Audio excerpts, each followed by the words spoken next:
pemirsa, inilah dia waktunya.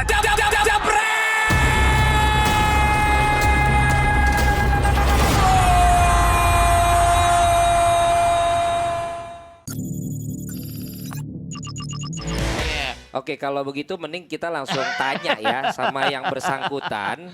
Dalam hal ini selaku CEO PSIS Semarang, Mas Yoyo Sukawi yang sudah kembali bersedia bergabung di Depdagri malam hari ini. Selamat malam Mas Yoyo. Selamat malam, Mas. Sehat? Alhamdulillah sehat. Alhamdulillah sehat. Ini kita ngobrol-ngobrol berita-berita setelah Liga 1 berakhir Mas Yoyo. Dan yang memang happening kan ini dua pemain yang mencuat di season kemarin yang baru berakhir tiba-tiba sudah diumumkan oleh PSIS Semarang. Bahkan obrolan-obrolan saya teman-teman yang kurang lebih tahulah kabar-kabar di lapangan juga terkejut loh. Ternyata belok ya. Ada yang satu katanya sempat dilirik dari yang Solo ya. Ada yang dilirik di sini. Ternyata cepat ini PSIS Semarang dan langsung diumumkan. Ini strategi apa ini Mas Yoyo untuk yang dilakukan nih dari PSIS? Ya, sebenarnya nggak ada yang baru ya di PSIS itu. Yang kita lakukan dari tahun ke tahun sama saja sebenarnya. Tahun ini memang saya melihat ini ada momentum baik ya PSIS untuk mendapatkan dua pemain di Tarsai Marukawa dan juga Carlos Fortes. Ya. Itu perjalanannya sebenarnya nggak dari jarak jauh, nggak dipersiapkan sedemikian rupa, nggak juga. Jadi kita melihat kesempatan atau momentum kita bisa masuk, kita beri tawaran real. Dan nampaknya kedua pemain ini gayung bersambut tertarik juga ke PSIS Semarang.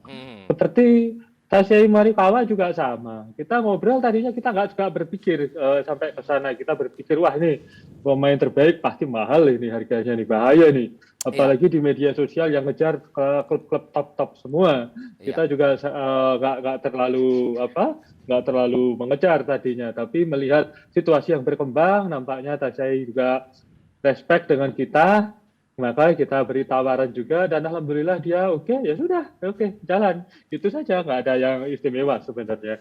Termasuk Carlos Fortes pun sama sebenarnya seperti itu. Ketika sudah dapat kabar bahwa klub-klub besar banyak yang berminat, kemudian PSIS juga offering dan ternyata gayung bersambut, cukup mengagetkan juga atau memang udah confidence dari PSIS bahwa akan dapat mereka nih Mas Yoyo? Ya kita itu dapat masing-masing itu pada saat last menit kok gitu. Jadi kita nggak jauh-jauh hari. Bahkan Tarsai Marukawa itu menjawab tepatnya pada tanggal 31 sore. Jadi dia menyampaikan, bos, saya mantap ke PSIS Semarang, tolong jemput saya. Gitu. Oke, kita jemput ke Surabaya. Gitu. Begitu juga si Fortes juga sama. Kalau Fortes agak lama, agak seminggu ya. Seminggu karena kita komunikasi dengan agennya, tolong carikan striker yang bagus kali ini yang bisa kejar prestasi di Liga Indonesia. Lalu agennya bilang, kalau Fortes gimana? Loh, Fortes bukannya di Arema diperpanjang. Sampai sekarang belum, bos. Lalu terus bagaimana? Ya sudah. Coba PSIS kirim offer letter secara resmi. Oke, kita kirim offer letter secara resmi ke agennya. Nah, setelah dikirim offer letter, kita pasti berpikir, wah jangan-jangan pasti nanti dari offer letter itu pasti akan ditolak karena ada tawaran lebih tinggi. Beberapa hari kemudian kita diberi kabar, bos, offer letter sudah kita sampaikan ke klub asal, tapi klub asal namanya nggak ada respon. Ini Fortes respect ke PSIS karena sudah memberikan offer letter yang real kepada kita siap untuk bergabung dengan PSIS Semarang. Bahkan sama, tanggal 31 pun kita masih harap-harap cemas pada saat itu. Kita tanya, kapan ini datang ke Semarang? Cepat jemput kita ini di Malang. Akhirnya kita jemput menggunakan jalan darat dari Semarang ke Malang, bawa ke Semarang. Malam itu juga kedua pemain ini ketemu di hotel, saling terkejut juga. Si Marukawa lihat Fortes lihat Marukawa juga terkejut. Kita pun juga terkejut, ternyata bisa mendatangkan dua pemain top ini. Kita pun cukup terkejut juga. Berarti semuanya sama-sama terkejut ya. Kami pun semua sebagai pemerhati bola juga terkejut. Jadi Iya, ini betul. ceritanya judulnya terkejut. Tapi Mas Gita, Ya. ternyata sudah diajukan offering letter. Artinya Ya. memang ada kontrak yang sudah berakhir yang belum diperpanjang untuk situasi dari Fortes. Ada Ya. yang mau ditanyakan juga, Mas Gita? Sebenarnya gini Mas Yoyo, kalau saya lihat kan di Liga 1 kemarin yang baru berakhir kan PSIS dikenal sebagai klub yang banyak berkali-kali berganti pelatih ya. Imran kemudian ganti, Imran masuk lagi. Nah, ini kan belum ada pelatih yang tetap sekarang kan untuk musim kompetisi mendatang. Dengan adanya 2 superstar yang sudah akan ada di PSIS, ini artinya pelatih nanti yang pegang otomatis harus memakai pemain ini kan pasti kan. Dan kalau kita lihat peraturan liga di mana ada 3 pemain asing, 4 pemain asing 1 Asia, ini artinya kuota Asia kan sudah terpenuhi oleh Marukawa. Kemudian ada 1 lagi oleh Fortes. Nah, ini artinya pelatih yang baru nanti harus memikirkan pemain asing mana yang akan dibuang dan akan didatangkan lagi. Ini apa tidak merepotkan pelatih yang baru nanti itu? Karena ini tim tidak berdasarkan keinginan dia pastinya nanti gitu. Ya, ya jadi memang beda ya. Kalau kita dulu zaman kita masih di Liga 2 dan juga awal-awal di Liga 1, kontrak pemain kita rata-rata 1 tahun. Iya. Ya. Itu bersama juga pelatih. Jadi kita memang dulu pola perekrutannya pelatih dulu. Setelah kita rekrut pelatih, kita sama-sama cari pemain dari tahun ke tahun. Kita ambil, oh pemain ini cocok dan kontraknya semuanya 1 tahun. Setelah selesai kompetisi, umumnya pemain ini dan pelatih ini kita bubarkan. Dulu begitu. Tapi PSIS semenjak 3 tahun yang lalu, kita sudah mengadopsi sistem kontrak jangka panjang. Oke. Jadi rata-rata pemain kita itu, baik yang muda maupun pemain asing, itu kontrak kita minimal 2 tahun atau 3 tahun. Bahkan kita kalau merekrut pemain baru, pemain muda, mereka hanya mau minta dikontrak setahun, pasti kita nggak akan kontrak. Udah silakan ke klub lain saja. Karena kita mau kontrak jangka panjang. Itu adalah grand design dari PSIS Semarang, memang demikian. Nah, terkait dengan pelatih tadi, sebenarnya nggak ada masalah. Banyak sekali pemain PSIS, baik yang muda, senior, pemain asing, ini tinggal pelatih meramu. Pada saat pelatih datang, dia pasti ada feeling ya kalau namanya pelatih kan begitu ya. Pak, ini strikernya begini, ini begini. Pemain yang nggak dipakai biasanya akan kita lepas untuk dipinjamkan. Karena kita sudah banyak sekali pemain, baik pemain muda maupun pemain senior. Itu begitu, tapi pemain yang dibutuhkan oleh pelatih tentu saja akan dipertahankan dan akan dipergunakan itu tadi. Jadi memang agak beda ya pola perekrutan kita mungkin dengan klub lain yang biasa merekrut pelatih dulu baru merekrut pemain. Kalau di kita pelatih memang berganti, silih berganti. Mulai sebelum ini ada Vincenzo Anese, lalu ada Jafri Sastra, ada Pak Bambang Rudiansah, ada Dragan, lalu di situ ada Coach Imran, balik Dragan lagi, lalu Coach Ian kemarin itu dan lain sebagainya. Tapi kalau kawan-kawan perhatikan, karakter permainan PSIS sebenarnya nggak banyak berubah.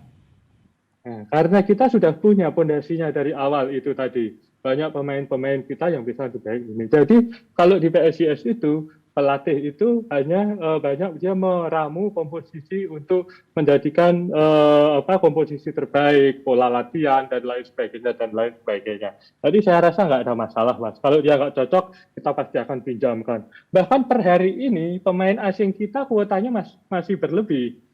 Ya, kita berlebih. Dan itu nanti pemain pelatih asing pasti akan milih, oh Pak, saya ternyata lebih butuh ini, saya butuh ini. Nah, ini secara bisnis kita akan tawarkan pemain asing itu untuk di klub lain. Kalau memang dia bisa berkembang di klub lain yang nggak dipergunakan di PSIS Semarang. Kan ada Wallace, Wos, Jonathan, lalu itu tadi ditambah lagi Fortas, ditambah siapa? Ini Marukawa, ya kan? Masih ada. Begitu. Berarti kira-kira begitu. Berarti untuk musim lalu lebih pasti jadi kontrak pemain daripada kontrak pelatih ya, Mas Yoyo. Kontrak pelatih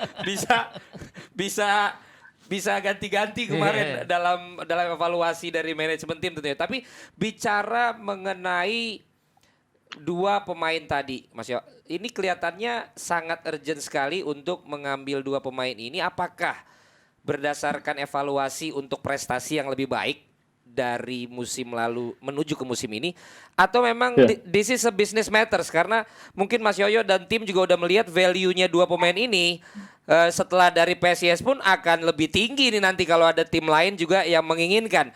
Faktor yang mana yang paling membuat PSIS merekrut dua pemain tadi Mas Yoyo? Prestasi atau bisnis dari value-nya pemain ini sendiri?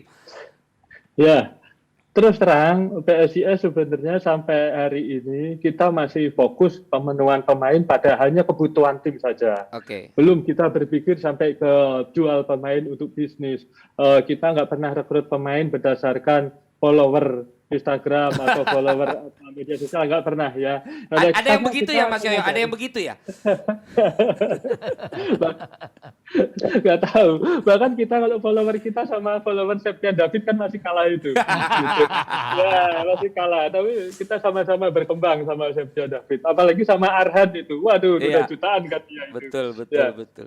Kita memang sebenarnya ini evaluasi kok. Hasil evaluasi dari tim pada saat kemarin kita terpuruk di series 45 itu. Mm-mm. Jelas-jelas bahwa PSIS kehilangan sosok striker. Iya. Lalu juga kita kehilangan sosok sayap setelah Fredian Wahyu cedera, Betul. apalagi sekarang Septian David cedera cukup parah. Nah, Oke. kita membutuhkan pemain asing untuk penyeimbang, penyalur serangan dari belakang yang sudah bagus, tengah ada Jonathan Cantilana, di depan ini kita butuh pemain sosok Marukawa dan juga si Fortes. Kita nggak pernah itu main ada striker di depan. Coba kalau Mas Fali perhatikan, Ya. kita selalu tempatkan anak-anak muda yang punya potensi untuk mengganggu pemain lawan, kita tempatkan di striker. Karena kita nggak punya striker sama sekali. Jadi kita punya asumsi minimal kalau nggak bisa masukin gol, setidaknya lawan jangan sampai serang. Berani maju untuk menyerang. Makanya kita taruh pemain tengah kita untuk menjadi striker, untuk mengganggu konsentrasi lawan. Itu. Karena kita kehilangan Bruno Silva kemarin. Sementara Iya, Wolves Bruno masih Silva butuh sama adaptasi dan Hari Nurnya juga mengangkat kurang. hormati. Bruno Silva sama Hari Nur ya tadinya ya di depan biasanya lebih sering berduet sebelumnya. Nah, ini berarti memang mengambil pemain ini dari sisi evaluasi berarti Ya, Mas betul. Gita. Tapi kalau bicara emang itu di offernya kira-kira berapa tuh Mas Yoyo? Mahal ya? Ya mudah-mudahan. Saya dengar-dengar Mas Yoyo ini juga dari apa? Dari CEO tim juga. Ini katanya harga pemain dalam kondisi kemarin masih after pandemic pun ternyata bukan turun nih katanya. Apalagi sejak Liga 2 menggeliat kemarin ada beberapa tim baru yang mampu untuk mengontrak pemain dengan harga yang seperti Liga 1, membuat pemain-pemain katanya ini nambahnya lumayan gitu harganya. Berarti kan termasuk dua pemain bintang ini juga diagenin juga kan, artinya kan ini berarti emang PSIS lagi kenceng kayaknya dananya nih Mas Yoyo ya. Iya. Kepo Sebenarnya nih karena- kita kepo. Pengen tahu. Iya, karena kita kan punya kontrak jangka panjang sama pemain-pemain muda itu. Jadi Iya. kita 2-3 tahun ini kan hampir tidak melakukan transfer sama sekali. Oh, Ya, oke. begitu. Sehingga kita kemarin kontrak Marukawa dan juga Fortes, kalau boleh jujur, sebenarnya nggak mahal-mahal amat kok. Nggak mahal-mahal amat. Masih mahal kita bangun training ground 32 miliar. Itu. Ya. Masih mahal kita bangun kantor baru yang ini rencana. Itu anggarannya 15 miliar. Itu. Training Masih ground belum mahal itu. 35. Training ground 35. Kantor baru 12, berarti udah 47 ya Mas Yoyo ya. Dihitungin Ya, loh.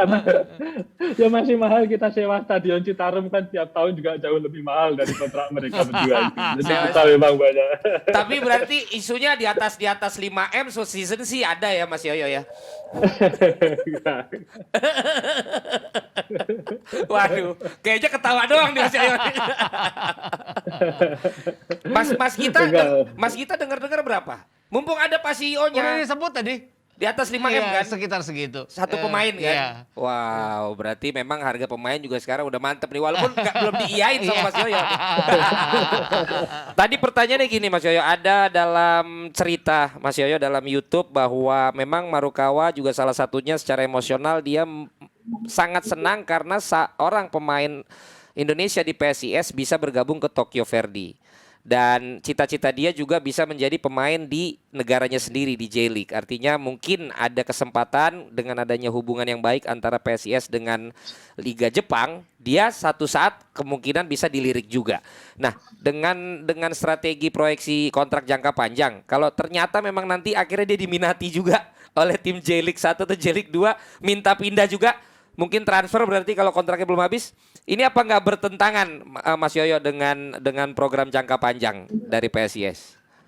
Enggak sih, enggak. Kita enggak bertentangan kok dengan program jangka panjang PSIS. Jadi memang Arhan itu setelah dia keluar di PSIS di Tokyo Verdy, memang sebenarnya kalau secara teknis PSIS memang cukup terpukul karena Arhan itu kan andalan kita ya. Tapi kita sebenarnya menganggap keberhasilan Arhan ini sebagai output yang sudah berhasil karena kita dianggap berhasil ekspor pemain ke Jepang. Dan nampaknya awal musim kemarin setelah perpindahan Arhan itu banyak asumsi bahwa wah PSIS ini kok dilepas gratis ini. Gimana apa nggak rugi? Padahal nilainya Arhan sangat tinggi di Jepang, bisa sangat luar biasa. Bahkan kemarin kita lihat Arhan jalan di stadion aja sampai ada payung 2 itu ya, luar biasa ya itu ya. Di sini kan nggak ada. Tapi kita melihat potensi terbukanya kerjasama antara PSIS dengan Tokyo Verdy dan juga Indonesia dengan Jepang ini membuka mata dunia bahwa di Indonesia ini ada klub yang cukup profesional yang mampu mengorbitkan anak muda yang bertalenta baik, berattitude baik, berbeda dengan anak muda yang lain. Nah, inilah yang membuka kacamata bukan cuma di dunia, bahkan di Indonesia pun sama. Bahkan sekarang PSIS itu developernya yang daftar sampai antriannya banyak banget, sampai kita bingung ini kurang untuk lapangannya ini. Karena gitu. Banyak sekali yang ingin daftar menjadi pemain development PSIS, mengikuti jejak Pratama Arhan. Nah, ini juga membantu kita dalam rangka kita lobby-lobby si Marukawa tadi itu. Ya, jadi Marukawa malah justru kan udah lama WA sama saya tuh, dia menyampaikan, terus betul Arhan itu ke Tokyo Verdy gratis. Oh iya, memang kita kasih gratis. Kita bahkan support dia supaya segera berangkat ke Jepang. Hebat ya, PSIS bisa tembus Tokyo Verdy. Wah, yang hebat Arhan bukan kita. Oh enggak lah, PSIS itu bisa bentuk Arhan itu jadi anak baik. Nah, ini kan nampaknya membuat pemain ini jadi respect juga, percaya dengan kita, yakin menggantungkan masa depannya di PSIS Semarang. Ini yang nominalnya jauh lebih tinggi daripada uang.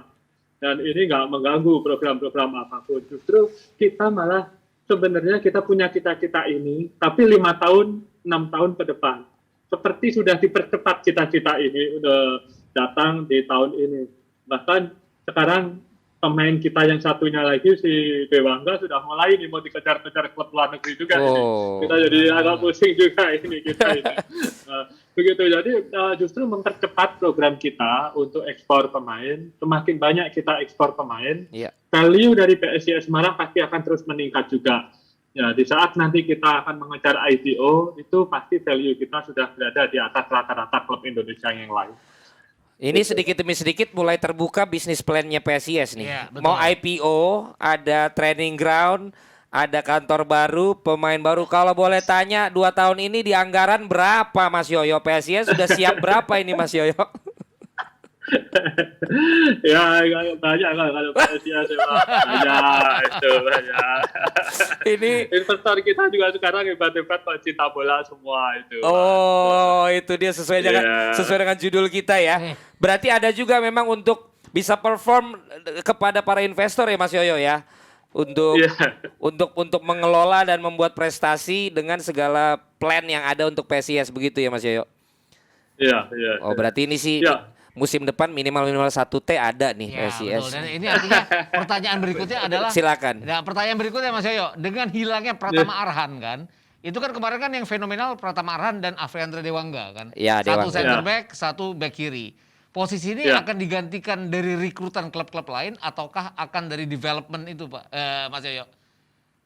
Ya sama lah kalau Arhan ini Dewangga ini kalau nanti dia punya kesempatan di luar negeri, pasti kita akan melakukan sama seperti Pratama Arhan. Sebenarnya bukan cuma Dewangga, semua pemain muda PSIS kita punya komitmen yang sama.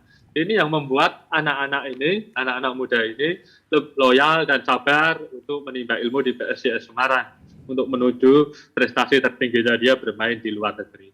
Dewangga cita-citanya mau jadi back MU, Pak Yoyo. Ya mudah-mudahan bisa lah. Madura United maksudnya.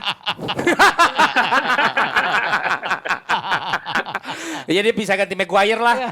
Kasihan itu Maguire kan. Nah Mas Yoyo, yang satu lagi, maaf nih nanyanya banyak soalnya kepo. Yang satu lagi kan sempet ramenya katanya dia jadinya punya 2 kontrak. Walaupun hari ini Fortes juga diperkuat oleh APPI sudah menyatakan bahwa memang kontraknya sudah berakhir. Baru kemudian ada offering letter dari PSIS dan bahkan inilah kelemahannya kontrak 1 tahun karena dalam regulasi FIFA dulu waktu zaman saya APP 2 bulan doang, katanya sekarang 6 bulan sebelum kontrak berakhir tidak ada kepastian dari klub yang mengontrak sebelumnya, maka dia berhak untuk bernegosiasi atau mulai berbicara dengan klub lain. Nah kalau langsung dari Mas Yoyo sendiri gimana tuh Mas menanggapi yang ramai tentang 2 kontrak itu kabarnya, tapi walaupun hari ini sudah ada klarifikasi tersebut.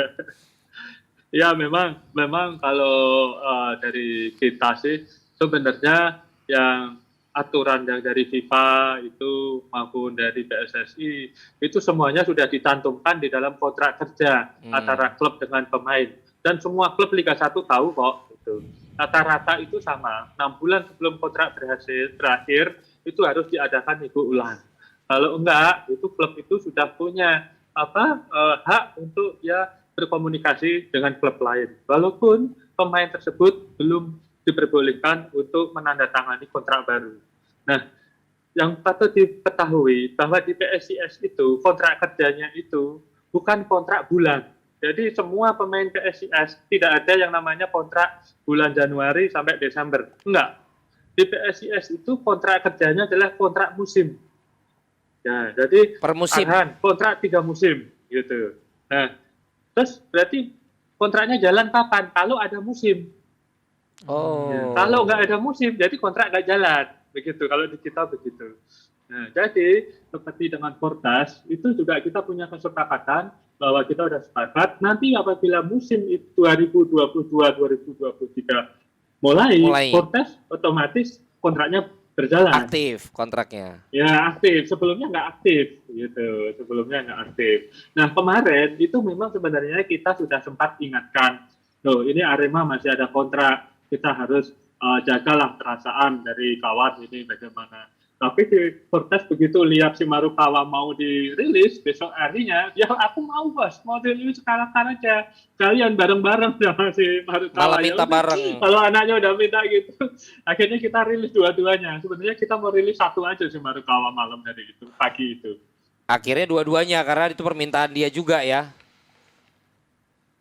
Iya, betul. Dari si Fortes. Ya, ini jawaban dari semua pertanyaan-pertanyaan orang. Apakah ada semacam etika yang ditabrak, tapi ya ternyata memang sudah ada kesepakatan bahwa kalau 6 bulan tidak ada tawaran dari klub sebelumnya, dia berhak, dan ini yang terjadi sekarang. Dan ya mungkin ini juga sesuatu yang bisa dipahami bahwa ternyata kita nggak bisa semata-mata hanya mendengar dari rumors dari pihak-pihak yang tertentu, tapi kita bisa dengar dari segala macam pihak dan juga regulasinya. Kita ingat juga waktu itu bagaimana Klok pindah dari Persija ke Persib juga kan tidak semata-mata ternyata hanya seperti yang dikatakan masalah uang, tapi ternyata di balik itu ada hal lain yang secara regulasi juga ternyata membuat keputusan seperti itu. Nah, dalam hal ini Mas Yoyo, berarti ini musim depan target juara ini atau gimana? Iya, kalau kemarin Pak Ato menyampaikan musim depan kita mau kejar juara, kita sudah mau kejar juara. Ya, cuman kalau saya boleh itu sebenarnya kemampuan kita belum untuk ke sana. Tapi kita masih kalau 3 besar kita kejar Asia, oke lah. Karena besok itu kita mau ngejar klub licensing, karena PSIS belum pernah ngejar klub licensing, baru tahun besok. Dan itu pekerjaan nggak mudah, itu kita harus punya infrastruktur, betul. Kita harus punya SDM yang mumpuni, mulai dari A sampai Z. Dan ini berat kalau kita benar-benar mau menggunakan infrastruktur kita sendiri. Kalau kita pinjam infrastruktur orang lain sih oke lah, gampang, bisa, jago ini, jago itu bisa. Tapi kita nggak mau itu. Kalau kita ditanya, ada nggak SSB-nya? Ada sekolahan SSB-nya ini, ada gedungnya, ada lapangannya, punya sendiri, iya punya kita sendiri. Kita maunya itu. Nah ini yang kita kejar terus, makanya kita kejar infrastruktur supaya tahun depan bisa lolos klub licensing.